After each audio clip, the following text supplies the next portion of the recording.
So guys, इस video में बात करेंगे टोटल दो कंपनीज के बारे में, सुज़लोन और JP power ventures limited. Suzlon की सबसे पहले यहां पर शुरुआत करेंगे।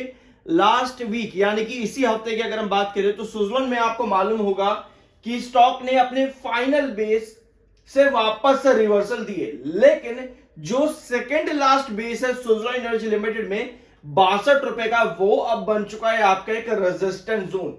क्या आने वाले वीक्स में या आने वाले सेशंस में वो रेजिस्टेंस आपका ब्रेकआउट हो पाएगा या नहीं?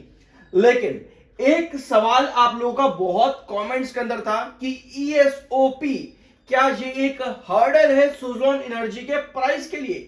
तो इस पर मैं आपके साथ ऑलरेडी एक बहुत इलाबोरेटिव वीडियो ले चुका हूं कि सुज़लोन एनर्जी का ईएसओपी के प्राइस पर किस तरह से, कितने टाइम फ्रेम पर और कितनी बार, कितने साल, कितने महीने में एक एक बारीकी मैंने आपके साथ उस इलैबोरेटिव वीडियो में ली है। प्लीज जाकर के चेकआउट करना। मैं कोशिश करूंगा कि उसका लिंक मैं आपको डिस्क्रिप्शन बॉक्स में दे दूं। अब आते हैं आगे और मार्केट एक्सपर्ट्स के बारे में यहां पर समझते हैं। मार्केट एक्सपर्ट्स ने यहां पर बाइंग की रेटिंग दी है सुज़लोन एनर्जी में। जियोजीत फाइनेंशियल का टारगेट है 75 रुपीज का। यह रिपोर्ट 21 अगस्त की है। 21 अगस्त को इन्होंने अपना टारगेट जारी करा 75 रुपए का बाय की रेटिंग के साथ में। लेकिन इन टारगेट्स को और रेटिंग्स को समझने से पहले, यहां पर इन पर डिसीजंस लेने से पहले हमें यह समझना पड़ेगा कि मार्केट क्या पोजीशन दिखा रहा है, कि मार्केट क्या 82,300, ध्यान से सुनो, स्किप मत करना, यहां पे 82,300 सेंसेक्स का रेजिस्टेंस, काफी इंपॉर्टेंट रेजिस्टेंस है। क्या मार्केट इस रेजिस्टेंस को ब्रेकआउट करने के लिए रेडी है? दूसरा लेवल 81,800, क्या मार्केट अपने सेकंड बेस पर बेस यानी वापस सपोर्ट बनाने के लायक अभी है या नहीं है? अगर इन दोनों जोन्स पर मार्केट नहीं टिक पाते तो आपको एक चीज पता दिख रही होगी यहां पर कि पिछले काफी कुछ महीनों से सुज़लोन मार्केट के साथ बड़ा अच्छा चला है। तो आपको यह भी समझना होगा इन डिसीजंस को, अपना डिसीजन बनाने से पहले, इन रेटिंग्स को अपना टारगेट बनाने से पहले आपको मालूम होना चाहिए कि क्या मार्केट हमें पोजीशन दिखा सकता है। क्योंकि आपको पता, अगर मार्केट इन दोनों बेसिस पर नहीं टिक रहा तो मार्केट में क्या आएगी? गिरावट आएगी। लेकिन अगर टिकता है तो उसके लिए आपको क्या चाहिए? तब जाकर के आप इन रिपोर्ट्स के ऊपर अपने डिसीजंस लेते हो। लेकिन अगर ऐसा नहीं है तो भैया ये 75 का टारगेट, अगर आप इस रिपोर्ट को पूरा यहां पर समझने की कोशिश करोगे तो आपको कुछ चीजें नजर आएंगी। जैसे कि जियोजीत फाइनेंशियल ने ये रिपोर्ट इसलिए दी है क्योंकि इनका आउटलुक जो है कंपनी के अकॉर्डिंग ये बताता है कि फाइनेंशियल ईयर 27 तक 2.22 arrive at a target of 75। ये इनकी पूरी रिपोर्ट बताती है कि क्यों इन्होंने ये टारगेट दिया है सुज़लोन एनर्जी लिमिटेड के अंदर। यानी अगर कंपनी आने वाले सालों के अंदर, आने वाले फाइनेंशियल ईयर्स के अंदर अपना यही डिसिप्लिन बना करके रखती है आने वाले प्राइसिंग पावर प्रिजर्विंग के अंदर, तब जाकर के आपको ये लेवल देखने को मिलता है। इसलिए मैं आपके साथ कहता हूं कि कई बार देखो क्या होता है, जैसे कि आज से लगभग सवा महीने पहले जब आपका प्राइस 66 या 68 के पास में था, चूंकि इसके फ्रीक्वेंट रेजिस्टेंस थे, तब भी मार्केट एक्सपर्ट्स के टारगेट 71 रुपए, 74 रुपए तक के थे, लेकिन वो अचीव नहीं हुआ। आपके पास लगातार गिरावट देखने को मिल गई, याद है ना?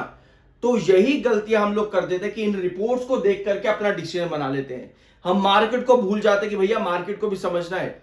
तो इन सब चीजों को इवैल्यूएट करो, जो जो पॉइंट्स अभी हमने यहां पर डिस्कस किए, मेंशन करे हैं, तब जाकर के अपना डिसीजन, कंक्लूसिव डिसीजन तब जाकर के लिया जाता है। ठीक है, अपार्ट फ्रॉम दिस एक कंसर्न लॉन्ग टर्म की बात अब यहां पर हो रही है। ठीक है, ये मत बोलना कि मैं डरा रहा हूं, मैं किसी को डराता नहीं हूं कभी भी, ना ही मैं किसी को बहुत ज्यादा उकसाता हूं कि भाई देख क्या होने वाला है, यहां पे बहुत कुछ बढ़िया होने वाला है। ऐसा कुछ नहीं है। जो कंडीशन अभी प्रिवेल कर रही है, उन प्रिवेलिंग कंडीशंस पर फ्यूचर पॉसिबिलिटीज क्या है, वो हम इस चैनल पर डिस्कस करते हैं। तो इसके लिए आप चैनल को सब्सक्राइब कर सकते हो, क्योंकि यहां पर ना तो आपको डराया जाता, ना ही आपको ओवर हाइप किया जाता कि भैया देखो ऐसा हो जाएगा और फिर कुछ भी नहीं होता। ठीक है, ऐसी चीजें आपके साथ इस चैनल पर नहीं की जाती। ये डाटा इंपॉर्टेंट है, इसलिए मैं आपके साथ ये बात डिस्कस कर रहा हूं कि क्यों आपको समझना जरूरी है प्रिवेलिंग कंडीशंस और उसके फ्यूचर पर। क्योंकि प्रमोटर यहां पर जो है अपना स्टेक जून के डाटा में बेचा है। मैं इसको कई बार डिस्कस कर चुका हूं, पुरानी बात हो चुकी है। लेकिन अगर आपको समझना है कि ये प्रमोटर क्यों सेल कर रहे हैं, इसके लिए ईएसओपी का वीडियो देखना बहुत जरूरी है। दूसरा, अगर आपको ये पहले पता लगाना है कि कहीं प्रमोटर बेच तो कुछ नहीं रहे, तो इसके लिए आपके पास एक चीज आती है, इनसाइडर ट्रेडिंग का डाटा, ठीक है, जो कि एनएससी की वेबसाइट पर आपको दिख जाता है। इसमें आपको कुछ खर्चा नहीं करना पड़ेगा। अगर पहले यहां पर निकल गया माल तो आपको वहां दिख जाता है, कई बार वहां पे इंफॉर्मेशन दिखा दी जाती है, ठीक है। तो आपको अगर प्रमोटर क्या कर रहे हैं उसके लिए आपको वो डाटा आपके पास होना जरूरी है। थोड़ा थोड़ा आ जाता है कभी कभी, कई बार पहले आ जाता है, फिर बाद में रिपोर्ट्स आती है कि भैया वो प्रमोटर ने इस पर्टिकुलर क्वार्टर के अंदर ऐसा किया है, ठीक है। यहां पर आप बल्क और ब्लॉक डील्स चेक करो, Suzlon energy bulk block deal, इस तरह से अगर आप सर्च करोगे तो वो भी आपके पास डाटा आ जाएगा कि प्रमोटर ने कब, कितना, कैसे, क्यों सेल करा है, ये डाटा भी आपके पास में आ जाएगा। तो अगर आपको दुनिया से आगे रहना है तो इन चीजों को इवैल्यूएट करना भी सीखना पड़ेगा। तो ये चीजें जो कि समझनी जरूरी है।